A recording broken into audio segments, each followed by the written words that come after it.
पांडवास ने कहा था 5 गांव दे 5 गांव दे दो। आपने 6 सीट मांगी, नहीं दिया, बर्बाद हो गए कौरववास। दीपक यादव वीएचपी का गूगल करिए, तलवारें बांट रहा है। किस लिए तलवारें बांट रहा भाई? बकरी मुर्गी काटने के लिए। हम तो बोल रहे शिक्षा के लिए स्कूल खोलो, हम तो कलम देना चाह रहे, आपका कैंडिडेट तलवार बांट रहा है। अभी आप मुख्यमंत्री ने बोले तलवार बांटने और टिकट दे रहे हैं। बीजेपी के बेटे को एमएलसी के बेटे को कैंडिडेट बनाते हैं, मुसलमान का 2 जगह टिकट काटते हैं। और एक्सट्रीमिज्म तो आपकी मानसिकता यही है ना, जो आपके दिमाग में जो जहर भरा हुआ है वो आपकी जबान से आया हो रहा है दुनिया के सामने। आप तो कोशिश कर रहे थे कि महागठबंधन में भाई आ जाता हूँ, बुलाओ हमें, लेकिन उन्होंने बुलाया नहीं। इसका बैकग्राउंड ये है कि बिहार के मुस्लिम इंटेलेक्चुअल्स, मुस्लिम प्रोफेशनल्स, मुस्लिम उलेमा, मुसलमानों के जो दरगाह के मशाइखीन हैं, उन्होंने अख्तर उल ईमान से कहा कि क्यों नहीं अलायंस करते आप लोग, और ओवैसी नहीं चाहता है क्या? मुझे वहीं से फोन लगा, मैंने कहा इन सबको आप बोलिए कि एक लेटर लिख दीजिए, वो लिख दें, हम अंधा बन के साइन कर देंगे।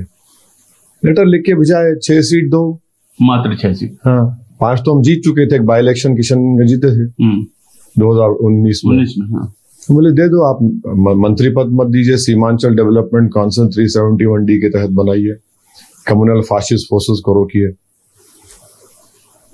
ऐसा है ना, महाभारत में पांडवास ने कहा था 5 गांव दे दो। आपने 6 सीट मांगी, नहीं दिया, बर्बाद हो गए कौरववास। तो हमको ये बताना था दुनिया के सामने कि झूठे कौन है, कौन बीजेपी को रोकने का काम कर रहा है, कौन बीजेपी को लाने का काम करता है। दूसरा मिसाल, कटिहार विधानसभा, बीजेपी के अग्रवाल साहब एमएलसी हैं, उनकी वाइफ कटिहार की मेयर है, उनका बेटा आपके अलायंस से लड़ रहा है, आप बीजेपी से लड़ रहे हैं। तीसरा, नरकटियागंज, दीपक यादव वीएचपी का गूगल करिए, तलवारें बांट रहा है। किस लिए तलवारें बांट रहा भाई? बकरी मुर्गी काटने के लिए। हम तो बोल रहे शिक्षा के लिए स्कूल खोलो, हम तो कलम देना चाह रहे, आपका कैंडिडेट तलवार बांट रहा है। चौथी मिसाल, गौरव बारम दरभंगा, अफजल अली खान, लालू से बी फॉर्म लिया, आप जाकर मुकेश सैनी के बड़े भाई के लिए, संतोष सैनी के लिए वोट दो, अफजल खान को हम देख लेंगे, मत दो वोट उसको। और एक कॉन्स्टिट्यूंसी में कामरान 33,000 से जीता, उसको टिकट नहीं दिए, जेडीयू से हस्बैंड एंड वाइफ है, कौन थे वो? यादव थे। तो एक मुसलमान को कुर्बान करो, 2 को यादव को टिकट दे दो। संतोष साहनी तो बैठ गए। अरे ये क्या बात है, एक दिन पहले जबकि लालू प्रसाद यादव ने लेटर लिख दिया इलेक्शन कमीशन, हमारा कैंडिडेट नहीं है वो, उसका तो काम हो गया ना।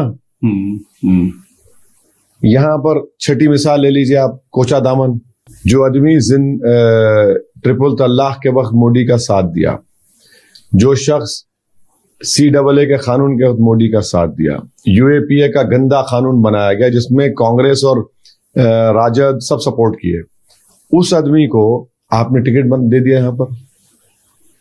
और हमारे 4 विधायक को साथ, और एक मिसाल इनकी कम्युनलिज्म की, हमारे 4 विधायक को आपने तोड़ लिया, 3 को टिकट नहीं दिया, खूब इस्तेमाल किया उनको। अरे फिर आप आखिरी मिसाल, हमको एक्सट्रीमिस्ट बोलते हैं। अभी आप मुख्यमंत्री नहीं बने, अभी आप मुख्यमंत्री नहीं बने, तलवार बांटने और टिकट दे रहे हैं। बीजेपी के बेटे को एमएलसी के बेटे को कैंडिडेट बनाते हैं, मुसलमान का 2 जगह टिकट काटते हैं। और एक्सट्रीमिज्म तो आपकी मानसिकता यही है ना, जो आपके दिमाग में जो जहर भरा हुआ है वो आपकी जबान से आया हो रहा है दुनिया के सामने।